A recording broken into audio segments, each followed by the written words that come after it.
Que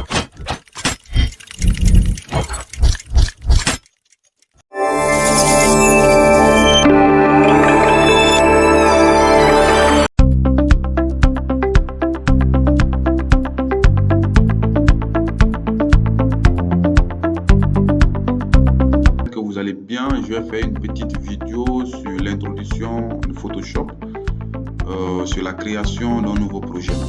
Alors, lorsque vous ouvrez Photoshop, vous allez avoir accès à cette fenêtre qui est là, ce qu'on appelle la fenêtre d'accueil.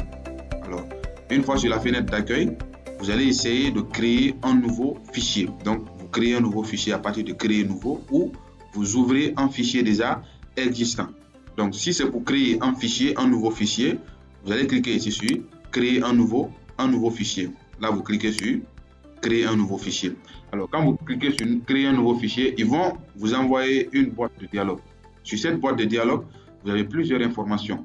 Alors, sur la première partie qui est là, vous allez voir, il y a les onglets ici, où vous avez récent, enregistré, photo, impression, illustration, web, mobile, film et vidéo, ainsi de suite. Donc ça, c'est les lots de modèles. Ok, c'est les lots de modèles de projets qui sont là. Vous cliquez par exemple sur enregistrement, d'abord sur récent. Ça, vous allez voir les dimensions que vous avez récemment utilisées. C'est les dimensions que vous avez récemment utilisées. De l'autre côté, vous avez enregistré. Enregistrer, c'est le modèle que vous avez téléchargé en ligne et que vous avez enregistré sur votre logiciel. Photo, par exemple, c'est les modèles de photos.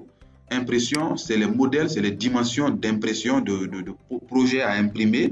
Et là, vous allez voir A4, A5, ainsi de suite. Il y a aussi illustration, web, mobile, ainsi de suite. Là, si vous ne connaissez pas, par exemple, certaines informations, vous pourrez passer par les onglets là et avoir accès à ces informations. Mais contrairement au projet, par exemple, que vous avez déjà les informations nécessaires, vous allez passer sur l'autre partie. Ok, c'est ici que vous allez définir détail du paramètre prédéfini ici. Donc c'est ici que vous allez essayer de définir les paramètres de votre projet, à savoir largeur, le nom, la résolution, comment dire, mode colorimétrique, ainsi de suite, l'orientation, tout ça. Donc là, vous venez ici, vous allez mettre le titre de votre projet ici. Là où c'est écrit sans titre, vous mettez votre projet là-bas. Exemple, je mets là-bas ExoPS. Ok, donc là, c'est le nom de votre projet. Ici, là où c'est écrit largeur, ici, vous allez mettre la largeur de votre projet. Vous allez sélectionner, ça va trouver par exemple que vous avez les informations, vous connaissez la largeur que vous devez utiliser. Donc, vous allez mettre la largeur ici. Si c'est 1 mètre, par exemple, ou bien si c'est 50 cm, vous allez mettre là-bas 50. Ok? Mais avant de mettre ici la largeur et autres, il faut d'abord choisir ce qu'on appelle l'unité de mesure. Il faut d'abord choisir ici l'unité de mesure. Il faut mettre l'unité de mesure ici. L'unité de mesure te permettra ici d'adapter, n'est-ce pas, les dimensions que tu vas mettre ici en fonction de ton projet. Donc, il y a beaucoup d'unités de mesure. Il y a pixel qui est la plus petite, le plus petit unité de mesure de Photoshop. Il y a pouce, il y a centimètre, il y a millimètre, ok, et il y a point, il y a picas. Donc ça, ce sont les unités de mesure. Donc récemment utilisé, ici qui est beaucoup utilisé, c'est centimètres. Là, par exemple, ça trouve par exemple que vous avez les dimensions avec vous, que vous avez déjà pris en centimètres, que ce soit en mètres ou pas, vous pouvez facilement convertir en centimètres. Donc vous prenez l'unité de mesure. Une fois que l'unité de mesure est sélectionnée, vous allez mettre la largeur ici. Vous mettez la largeur, par exemple, je prends 20 cm. Et vous verrez ici, hauteur aussi, vous allez mettre la hauteur. Par exemple, ici 30 cm.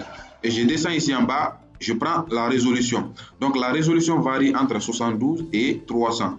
72, ok, c'est la plus petite résolution et 300, c'est le maximum. Donc vous allez voir, plus la résolution est forte, plus le document est lourd, ok, et plus le document est beaucoup visible. Plus la résolution est forte, plus la qualité est bonne.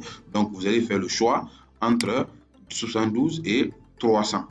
Et il y a le mode colorimétrique qui est là aussi, RVB. Ok, donc vous avez plusieurs modes colorimétriques. Il y a RVB, il y a aussi CMJN. Il y a CMJN. Donc vous allez voir quel est le mode colorimétrique que vous allez utiliser pour votre projet. RVB, c'est les projets qui sont adaptés par exemple à l'écran. Ok, CMJN, c'est les projets qui doivent être imprimés. Ok, donc vous allez voir quelle est la catégorie de votre projet et vous choisissez le type de mode colorimétrique. Et ici, vous avez la couleur de votre plan de travail. Le plan de travail que vous êtes en train de définir ici. Quelle est la couleur? Donc, vous allez choisir la couleur ici. Vous pouvez cliquer ici. Vous avez les couleurs noir, blanc, couleur d'arrière-plan, transparent, personnalisé. Ou vous venez ici sur le petit carré blanc qui est là. Vous cliquez et là, vous allez choisir la couleur ici. Donc, vous pouvez choisir n'importe quelle couleur pour votre plan de travail. Là, je vais rester sur la couleur blanche qui me va bien. Et je clique sur OK. Donc, une fois que tous mes paramètres sont définis, j'ai mis le nom, j'ai mis largeur, j'ai mis d'abord l'unité de mesure, j'ai mis largeur, hauteur, et il y a aussi l'orientation qui est là. Est-ce que vous voulez que votre projet soit en paysage ou en portrait? Donc, vous allez choisir l'orientation. Je mets la résolution, je mets le mode colorimétrique et je mets la couleur. Lorsque tout est fini, je vais cliquer sur Créer. Voilà. Là, j'ai maintenant mon plan qui est créé ici. Vous voyez, c'est sur le plan là que je vais travailler. C'est sur le plan là que je vais créer tout. C'est mon plan de travail qui est là comme ça. Alors, voilà comment créer un nouveau projet